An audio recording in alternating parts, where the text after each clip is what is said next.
CS executive setting up of business entities and closure answer sheet जो कि ICSI ने check करी है, इसको आपको जरूर देख लेना चाहिए एग्जाम से पहले। इसमें आपको पता चलेगा presentation tips and mistakes to avoid. जहाँ पर आईसीएसआई यूजली मार्क्स आपके डिडक्ट कर देता है, वहाँ पर आपको चले मिस्टेक्स का और आप उस पर्टिकुलर क्वेश्चन में एक्स्ट्रा मार्क्स स्कोर कर सके और साथ ही में full out of full marks भी स्कोर कर सके। जितनी भी आपने अभी तक आंसर शीट वाली वीडियोस देखी इस चैनल में, उसमें आप देखेंगे तो पहले आंसर शीट में जहाँ पर ब्लैंक स्पेस होता था, लेकिन यहाँ पर क्या है, इस बार जो ग्रेस मार्क्स भी आईसीएसआई ने दे रखा है। सो आईसीएसआई जब भी ग्रेस मार्क्स देता है तो वो आपके ना फर्स्ट पेज में ही आपको नोटिफाई कर देता है। ये आप देख सकते हैं original total marks awarded in the answer book, ये देख सकते हैं 62 है, लेकिन जो 5 मार्क्स है इसमें marks rationalise on account of uniformity and moderation है 5 मार्क्स। तो आपके टोटल मार्क्स जो कि आपकी मार्कशीट में अपेयर होने हुए हैं 67। सो ये अच्छी बात है कि इंस्टीट्यूट अगर ग्रेस मार्क्स देता है तो आपकी आंसर शीट के फर्स्ट पेज में ही आपको नोटिफाई और बता देता है। इसकी जो question paper with answer sheet है उसकी पीडीएफ को आप डाउनलोड कर सकते हैं टेलीग्राम चैनल से, link in the description box. तो जो स्टूडेंट ने सबसे पहले क्वेश्चन अटैम्प्ट करा वो था क्वेश्चन नंबर 5, जिसके 5 पार्ट थे, ईच पार्ट 3 मार्क्स के थे। सो पार्ट ए में पूछा गया था डोरमेंट कंपनी के बारे में। इसमें आप देख सकते हैं उनको सिर्फ 1 मार्क्स ही अलॉट किए गए। वो थोड़ा बहुत डोरमेंट कंपनी के बारे में सही से अगर एलोबरेट कर देते, जैसे कि डोरमेंट कंपनी ऑफर करती है एडवांटेज टू प्रमोटर जो कि होल्ड करना चाहते हैं एसेट को या प्रॉपर्टी को under corporate shield usage at later stage. और इंस्टेंस के लिए ये भी बता सकते थे कि वो जो प्रमोटर है लैंड को अभी खरीदना चाहते हैं, लेकिन फॉर इस फ्यूचर प्रोजेक्ट की उनको कम प्राइस में मिल सके। तो थोड़ा बहुत और एक्सप्लेन ऐसा कर देते तो ईजिली उन्हें जो है 3 आउट ऑफ 3 मार्क्स ही मिल सकते थे इसमें। उसके बाद उनको पार्ट बी नहीं आता था तो उनको 0 मार्क्स अलॉट किए इंस्टीट्यूट ने। उसके बाद उन्होंने अटेंड करा पार्ट सी, जिसमें एक्सप्लेन करना था इंसॉल्वेंसी रेजोल्यूशन प्रोसेस कॉस्ट, जिसमें आपको पता है कि सेक्शन 5 क्लॉज 13 आपका अट्रैक्ट होना था, जिसमें टू द स्पेसिफिक 5 आपके पॉइंट्स रहते हैं। अगर वो उसमें भी अगर थोड़े अपने ऊपर नीचे कर दिया तो उसमें भी आपके नंबर कटने के चांसेस रहेंगे। ये आप देख सकते हैं 3 में से उनको 2 मार्क्स अलॉट किए इंस्टीट्यूट ने। उसके बाद उन्होंने अटेम्प्ट करा पार्ट डी, जिसमें यहाँ पर इसके बारे में थोड़ा आईआरपी के बारे में आपको थोड़ा एक्सप्लेन कर देते। और उसके बाद ड्यूटीज़ में इतना कुछ लिखने की रिक्वायरमेंट नहीं थी जितना स्टूडेंट ने लिखा। अगर वो 3 to 4 ड्यूटीज़ भी लिख देते, जैसे कि make public announcement about the CIRP of the corporate debtor, invite claims from the creditor, get valuation of the corporate debtor done, और एट द एंड में लिख देते कि 30 days within 30 days of commencement of CRP IRP को जो है constitute करनी पड़ती है committee of creditors which primarily constitute of the financial creditors of the corporate debtor. तो उन्हें ईजिली जो है 3 आउट ऑफ 3 मार्क्स इसमें मिल जाते। उसके बाद आप ये देख सकते हैं कि पार्टी में उनको बताना था कि कौन सी companies can not be remove हो सकती है अंडर सेक्शन 248, और ये प्रोविजन बेस्ड क्वेश्चन था। तो आप देख सकते हैं कि उन्होंने जो भी लिस्टेड जो भी कंपनीज थी उनको उन्होंने नाम लिख दिया और उनको जो है ईजिली इसमें full out of full marks मिले। और ये इनके क्वेश्चन 5 का मार्क्स का डिस्ट्रीब्यूशन। उसके बाद स्टूडेंट ने अटेम्प्ट करा क्वेश्चन नंबर 6, जिसके 2 पार्ट्स थे, ईच पार्ट 5 मार्क्स से थे। सो पार्ट ए में पूछा गया था कि कौन सी अटैचमेंट रिक्वायर्ड पड़ती है to be enclose with STK2। So इसमें जो है देख सकते हैं स्टूडेंट को जो है 5 में से 4 मार्क्स अलॉट किए हैं इंस्टीट्यूट ने। अगर वो 1-2 और भी बता देते, जैसे कि no objection certificate from the appropriate concern authority if applicable, जैसे कि RBI, IRDA, housing finance, SEBI, और statement regarding pending litigation if any involving company. So उन्हें ईजिली जो है 5 आउट ऑफ 5 मार्क्स इसमें मिल सकते थे। इसके बाद स्टूडेंट ने अटेम्प्ट करा इसका पार्ट बी, जिसमें एक तरह से मैं बोल सकता हूँ कि 2 सब पार्ट्स थे, जिसमें से पहले वाले में उन्हें बताना था कि प्रमोटर कौन से ग्राउंड में जो है उसको क्लोज डाउन करना पड़ सकता है कंपनी को बी नॉन ऑपरेशनल।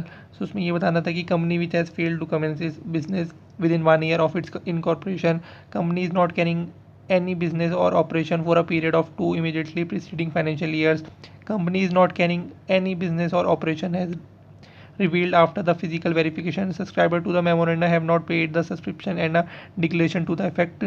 so ये काफ़ी था सफिशिएंट था इसके लिए।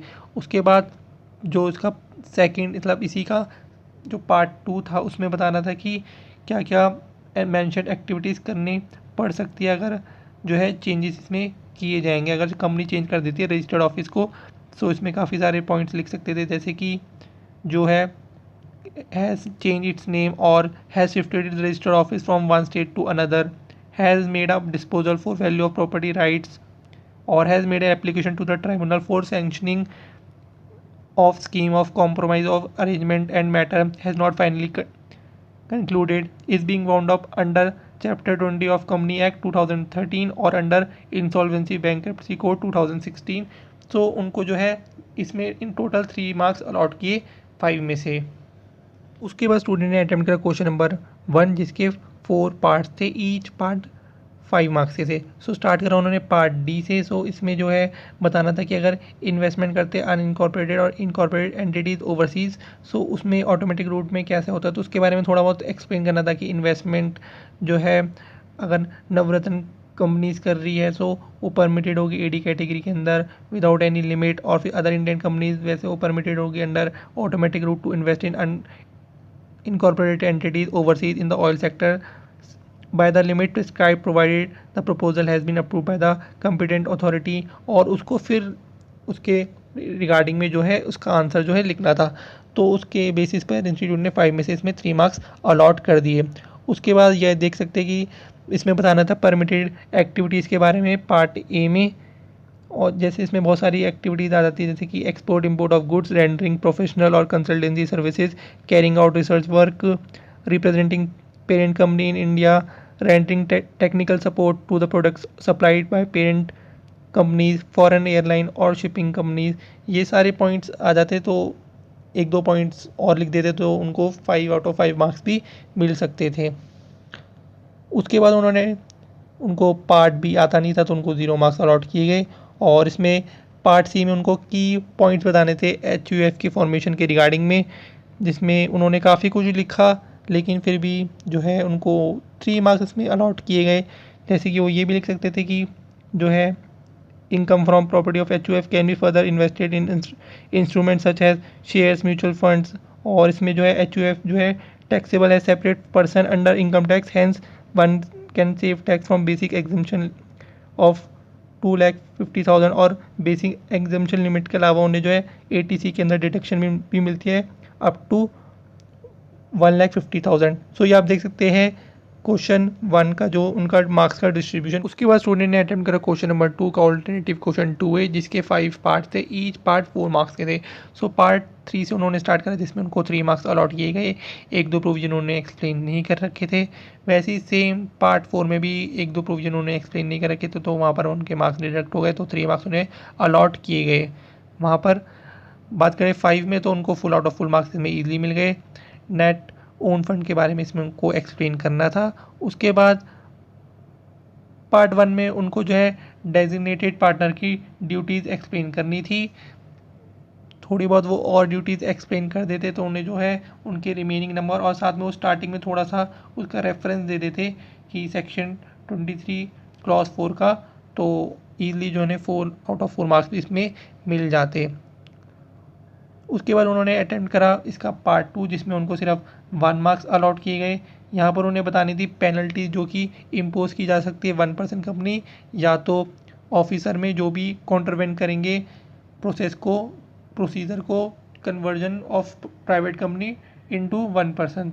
सो उसमें जो है उनको सेक्शन 18 का तो रेफरेंस देना ही था साथ में, और सेक्शन 18 विद रूल 7A का रेफरेंस देते हुए इसका आंसर लिखना था। सो इसलिए जो है उनके थोड़े मार्क्स इसमें डिडक्ट हो गए। और ये आप देख सकते हैं इनके क्वेश्चन नंबर 2A का मार्क्स का डिस्ट्रीब्यूशन। उसके बाद स्टूडेंट ने अटेम्प्ट करा क्वेश्चन नंबर 3 जिसके 4 पार्ट्स थे, ईच पार्ट 5 मार्क्स से।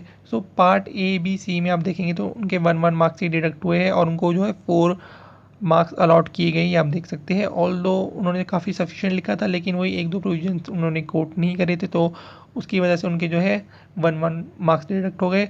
पार्ट डी की बात करें तो वो क्वेश्चन ये आप देख सकते हैं कि whether national green tribunal NGT has power to hear civil matters related to environmental laws, if yes under which enactment, also explain whether the provision of the civil procedure code applies to the proceedings before NGT। So इसमें तो साफ साफ आपको provisions भी अच्छे से explain करना था और इसलिए इनके यहाँ पर 2 मार्क्स भी डिडक्ट हो गए। और क्वेश्चन नंबर 3 में इनका ये रहा मार्क्स का डिस्ट्रीब्यूशन। तो लास्ट क्वेश्चन अटेम्प्ट करा स्टूडेंट ने क्वेश्चन नंबर 4 का ऑल्टरनेटिव क्वेश्चन 4A जिसके 5 पार्ट थे, ईच पार्ट 3 मार्क्स से। तो पार्ट 1 में पूछा गया था purpose and objective of plantation labour act 1951 और कौन सी मिनिस्ट्री उसको एडमिनिस्टर करती है। सो इसमें अगर थोड़ा सा इसको एलिब्रेट करके लिख देते तो स्टूडेंट्स को 3 आउट ऑफ 3 मार्क्स ईजिली मिल जाते।